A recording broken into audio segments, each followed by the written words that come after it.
Chapter 27. Eddard. "It's the hand's tourney that's the cause of all the trouble, my lords," the commander of the city watch complained to the king's council. The king's tourney, Ned corrected, wincing. I assure you the hand wants no part of it. "Call it what you will, my lord. Knights have been arriving from all over the realm, and for every knight we get 2 free riders, 3 craftsmen, 6 men-at-arms, a dozen merchants, 2 dozen whores, and more thieves than I dare guess. This cursed heat had half the city in a fever to start, and now with all these visitors... last night we had a drowning, a tavern riot, 3 knife fights, a rape, 2 fires, robberies beyond count, and a drunken horse race down the Street of Sisters. The night before, a woman's head was found in the Great Sept, floating in the Rainbow Pool. No one seems to know how it got there or who it belongs to." "How dreadful!" Varys said with a shudder. Lord Renly Baratheon was less sympathetic. "If you cannot keep the king's peace, Janos, perhaps the city watch should be commanded by someone who can." Stout, jowly Janos Slynt puffed himself up like an angry frog, his bald pate reddening. "Aegon the dragon himself could not keep the peace, Lord Renly. I need more men." "How many?" Ned asked, leaning forward. As ever, Robert had not troubled himself to attend the council session, so it fell to his hand to speak for him. "As many as can be gotten, Lord Hand." "Hire 50 new men," Ned told him. "Lord Baelish will see that you get the coin." "I will?" Littlefinger said. "You will. You found 40,000 golden dragons for a champion's purse. Surely you can scrape together a few coppers to keep the king's peace." Ned turned back to Janos Slynt. "I will also give you 20 good swords from my own household guard, to serve with the watch until the crowds have left." "All thanks, Lord Hand," Slynt said, bowing. "I promise you they shall be put to good use." When the commander had taken his leave, Eddard Stark turned to the rest of the council. "The sooner this folly is done with, the better I shall like it." As if the expense and trouble were not irksome enough, all and sundry insisted on salting Ned's wound by calling it the hand's tourney, as if he were the cause of it. And Robert honestly seemed to think he should feel honored. "The realm prospers from such events, my lord," Grandmaster Pycelle said. "They bring the great the chance of glory, and the lowly a respite from their woes." "And put coins in many a pocket," Littlefinger added. "Every inn in the city is full, and the whores are walking bow-legged and jingling with each step." Lord Renly laughed. "We're fortunate my brother Stannis is not with us. Remember the time he proposed to outlaw brothels? The king asked him if perhaps he'd like to outlaw eating, shitting, and breathing while he was at it. If truth be told, I oftentimes wonder how Stannis ever got that ugly daughter of his. He goes to his marriage bed like a man marching to a battlefield, with a grim look in his eyes and a determination to do his duty." Ned had not joined the laughter. "I wonder about your brother Stannis as well. I wonder when he intends to end his visit to Dragonstone and resume his seat on this council." No doubt as soon as we've scourged all those whores into the sea, Littlefinger replied, provoking more laughter. I have heard quite enough about whores for one day, Ned said, rising. Until the morrow. Harwin had the door when Ned returned to the Tower of the Hand. Summon Jory to my chambers and tell your father to saddle my horse, Ned told him, too brusquely. As you say, my lord. The Red Keep and the Hand's tourney were chafing him raw, Ned reflected as he climbed. He yearned for the comfort of Catelyn's arms, for the sounds of Robb and Jon crossing swords in the practice yard, for the cool days and cold nights of the north. In his chambers, he stripped off his council silks and sat for a moment with the book while he waited for Jory to arrive. The lineages and histories of the great houses of the Seven Kingdoms, with descriptions of many high lords and noble ladies and their children, by Grand Maester Mallion. Pycelle had spoken truly. It made for ponderous reading. Yet Jon Arryn had asked for it, and Ned felt certain he had reasons. There was something here, some truth buried in these brittle yellow pages, if only he could see it. But what? The tome was over a century old.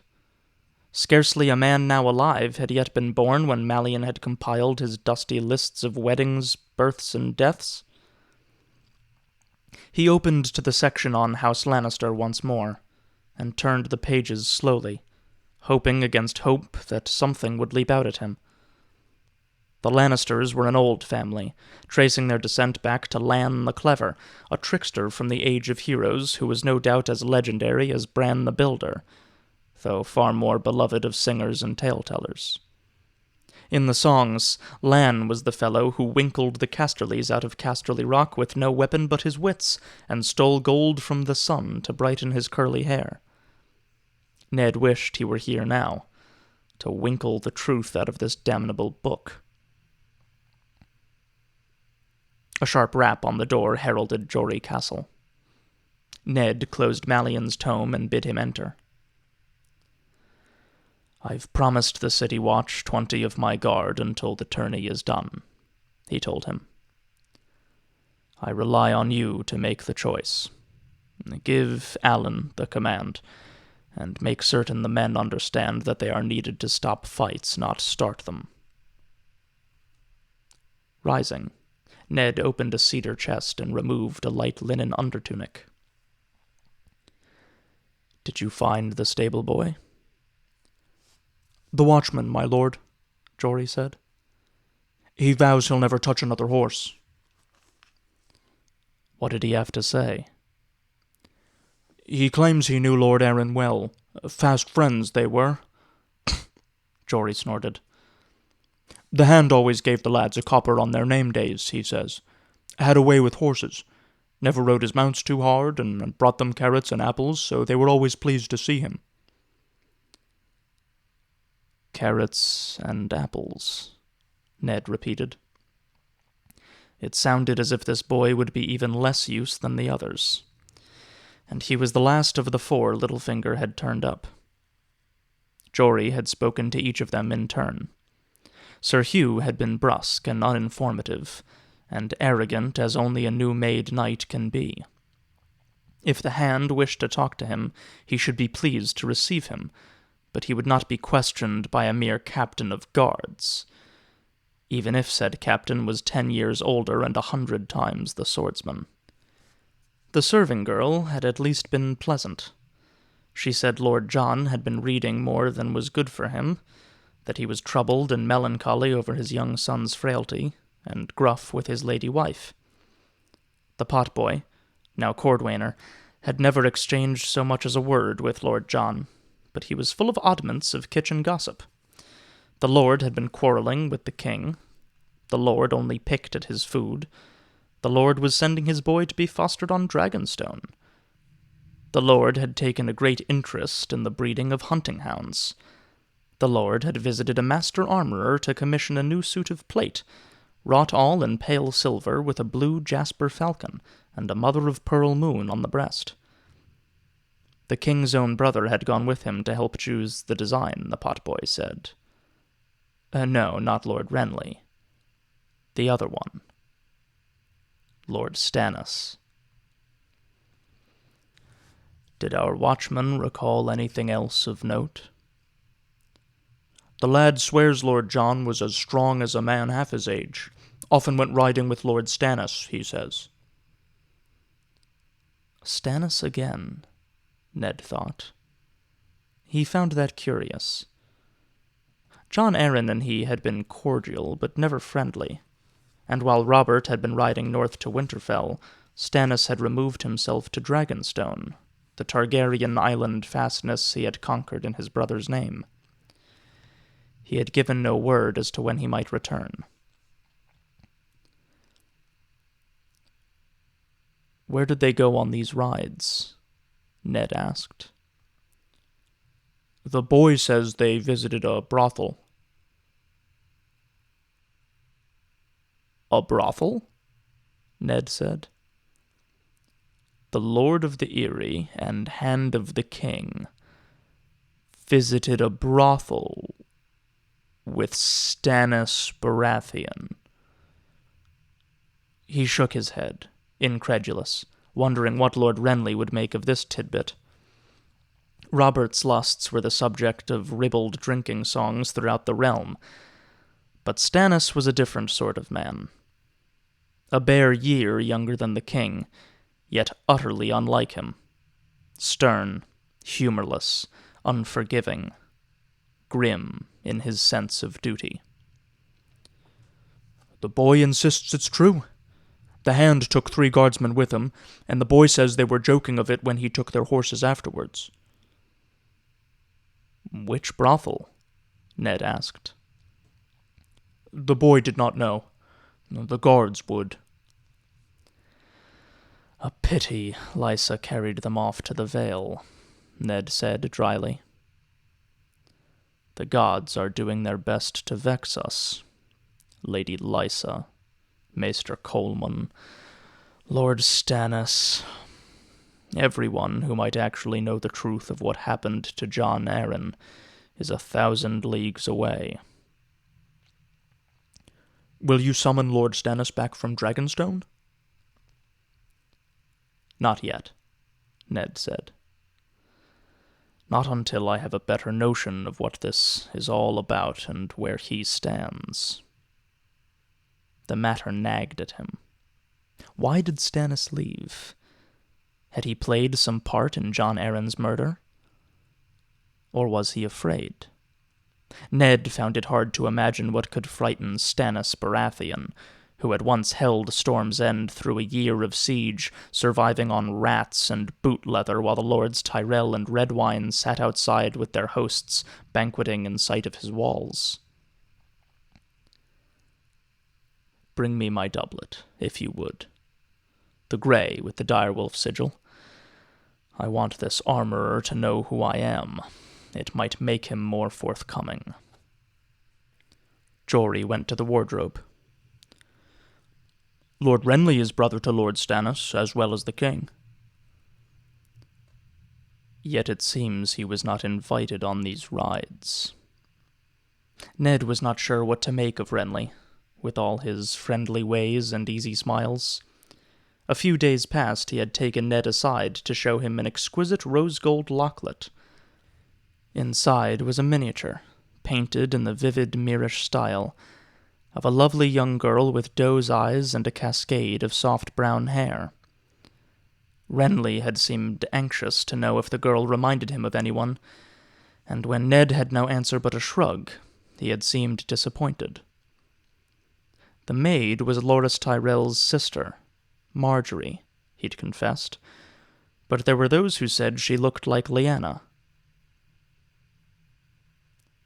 No, Ned had told him, bemused.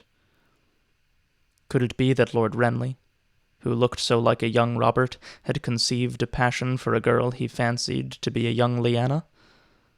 that struck him as more than passing queer. Jory held out the doublet, and Ned slid his hands through the armholes.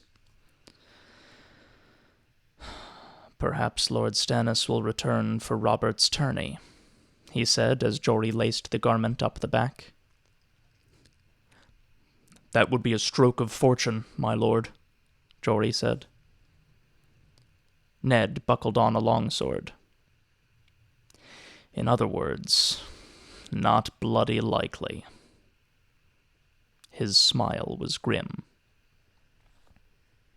Jory draped Ned's cloak across his shoulders and clasped it at the throat with the hand's badge of office.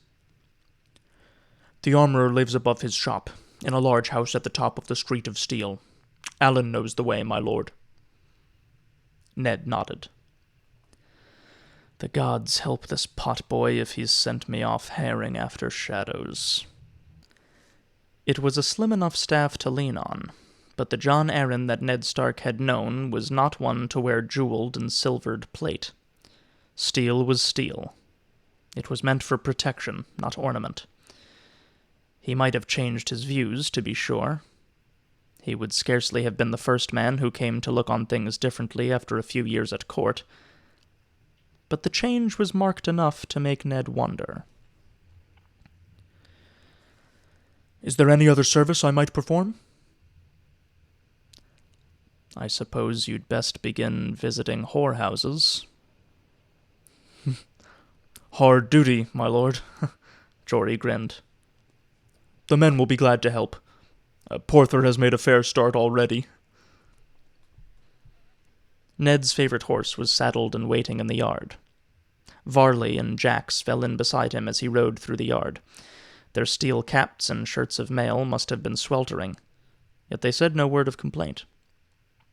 As Lord Eddard passed beneath the king's gate into the stink of the city, his grey and white cloak streaming from his shoulders, he saw eyes everywhere, and kicked his mount into a trot.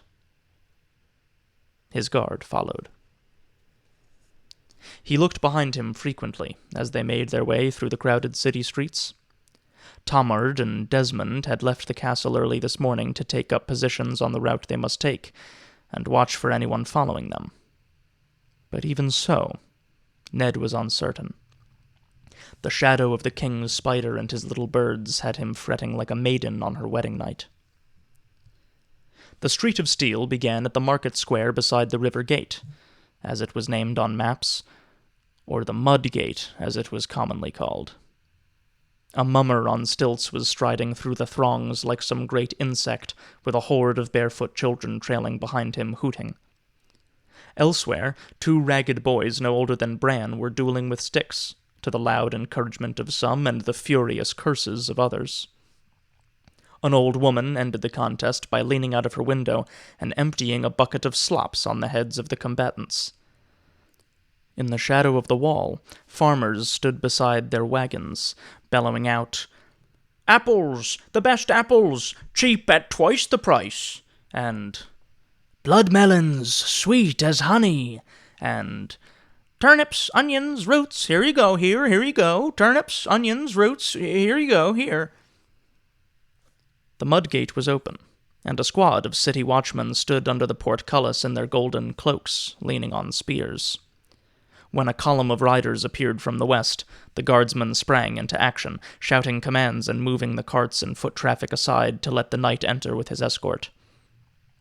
The first rider through the gate carried a long black banner. The silk rippled in the wind like a living thing. Across the fabric was blazoned a night sky slashed with purple lightning. "Make way for Lord Beric!" the rider shouted. "Make way for Lord Beric!" And close behind came the young lord himself, a dashing figure on a black courser, with red gold hair and a black satin cloak dusted with stars. "Here to fight in the hand's tourney, my lord?" a guardsman called out to him. "Here to win the hand's tourney," Lord Beric shouted back as the crowd cheered. Ned turned off the square where the Street of Steel began, and followed its winding path up a long hill, past blacksmiths working at open forges, free riders haggling over mail shirts, and grizzled ironmongers selling old blades and razors from their wagons. The farther they climbed, the larger the buildings grew. The man they wanted was all the way at the top of the hill, in a huge house of timber and plaster whose upper stories loomed over the narrow street. The double doors showed a hunting scene, carved in ebony and weirwood. A pair of stone knights stood sentry at the entrance, armored in fanciful suits of polished red steel that transformed them into griffin and unicorn. Ned left his horse with Jack's and shouldered his way inside. The slim young serving girl took quick note of Ned's badge and the sigil on his doublet, and the master came hurrying out, all smiles and bows. "Wine for the king's hand," he told the girl, gesturing Ned to a couch. "I am Tobomot, my lord. Please, put yourself at ease." He wore a black velvet coat with hammers embroidered on the sleeves in silver thread. Around his neck was a heavy silver chain, and a sapphire as large as a pigeon's egg. "If you are in need of new arms for the hand's tourney, you have come to the right shop." Ned did not bother to correct him. "My work is costly, and I make no apologies for that, my lord," he said as he filled 2 matching silver goblets. "You will not find craftsmanship equal to mine anywhere in the 7 kingdoms, I promise you. Visit every forge in King's Landing if you like, and compare for yourself. Any village smith can hammer out a shirt of mail. My work is art." Ned sipped his wine and let the man go on. The Knight of Flowers bought all his armor here, Topo boasted, and many high lords, the ones who knew fine steel, and even Renly, the king's own brother. Perhaps the Hand had seen Lord Renly's new armor, the green plate with the golden antlers. No other armorer in the city could get that deep a green. He knew the secret of putting color in the steel itself. Paint and enamel were the crutches of a journeyman. Or mayhaps the Hand wanted a blade.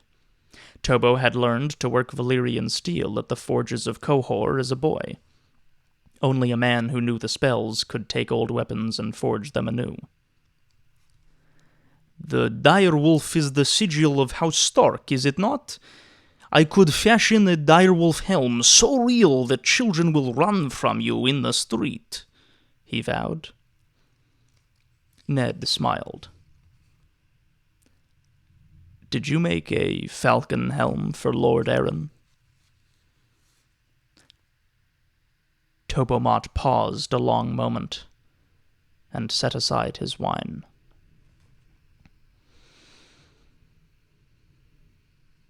"The Hand did call upon me, with Lord Stannis, the king's brother.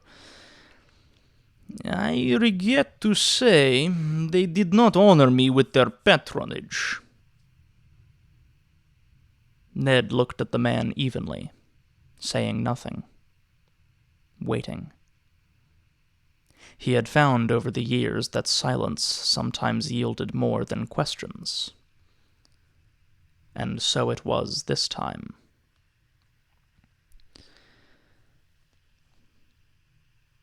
"They asked to see the boy," the armorer said.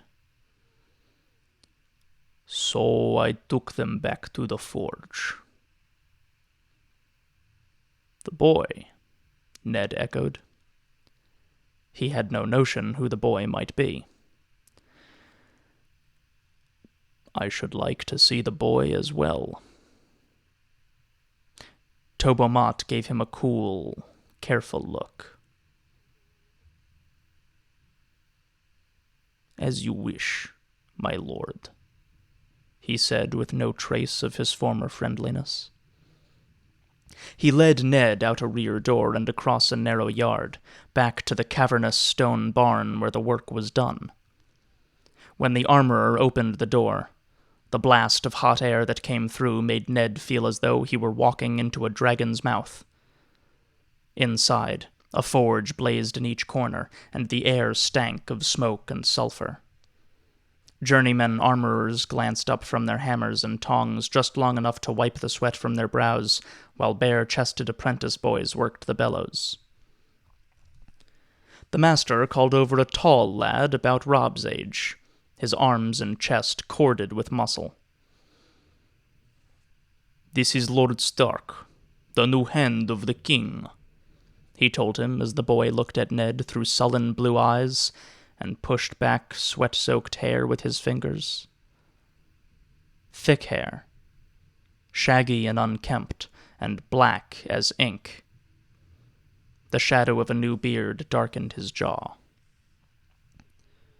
"This is Gendry, strong for his age, and he works hard. Show the hand that helmet you made, lad." Almost shyly, the boy led them to his bench and a steel helm shaped like a bull's head, with two great curving horns. Ned turned the helm over in his hands. It was raw steel, unpolished but expertly shaped. "This is fine work. I would be pleased if you would let me buy it." The boy snatched it out of his hands.